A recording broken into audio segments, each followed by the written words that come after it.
The system takes care of its own. How many times have you heard me say that? The system takes care of its own. And the system always locks shields against the threat to it. You have seen it time and time and time again. And it is important that not only we all wake up, you're probably woken up, you're sitting here watching my show. It's important you tell your family, you tell your friends. Wrap your mind around this. I want you to think about this for a moment.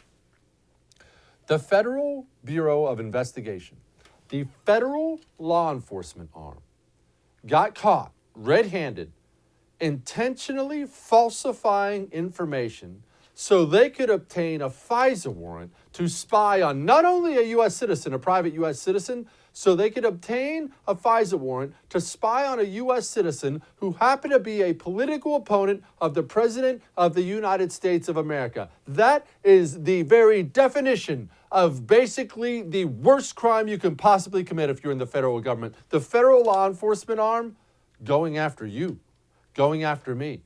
And you know what the fallout for it was? One FBI lawyer got probation. You know what that is? That's the system taking care of its own, always, at all times. It protects its own from legal trouble.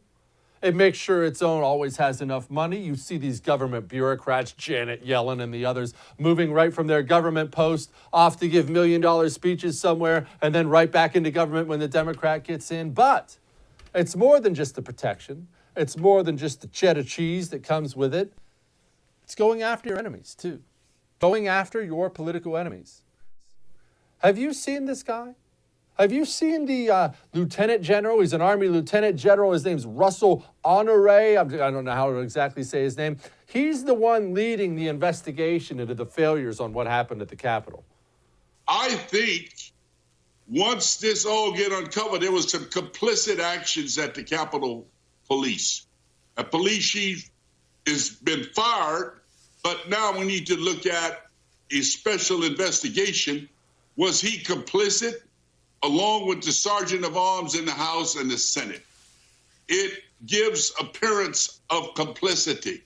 They complied because they might have thought 45 was coming to the Capitol, and they gave way to the protesters who easily breached the Capitol. I think the problem starts, sir, with the fact that the Capitol Police, whether complicitly or ignorant in stupidity, did not call forward other agencies. I'm almost of the opinion there was some complicity going on here. That, and I don't know what level. I don't think it's the officers on the ground. And there may be some of them that might be questioned by the police based on some of the reports. But the Sergeant at Arms in the House and in the Senate, and the Capitol Police Chief, they all should be fired. Man, those are some strong words. Strong words. This is the guy leading it. You want to know what this guy's social media history is? There's just a couple. But think about how important a job this guy has. His job is to study all these failures, right? Well, here's his social media history. One, this is a tweet.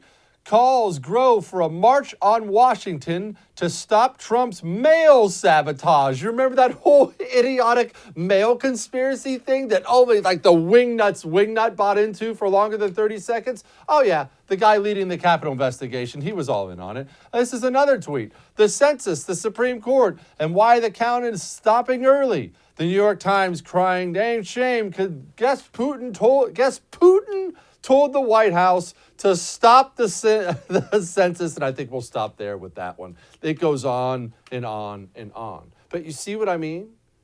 You and I have to adjust our thinking on something, and this is actually hard. It's hard to adjust your thinking in this way. You ready? All the people in charge are morons.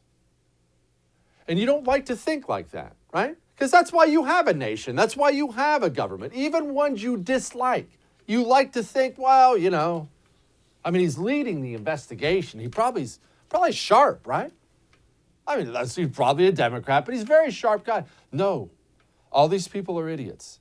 They're all political hacks. They're all in it for themselves, for their money, for the political protection. None of these people are capable people. None of them are. They're all idiots. Hey, thanks so much for watching The First on YouTube. If you liked what you saw, go ahead and like and subscribe. You heard me. Like it, subscribe. You'll get a lot more of it and a lot more of me.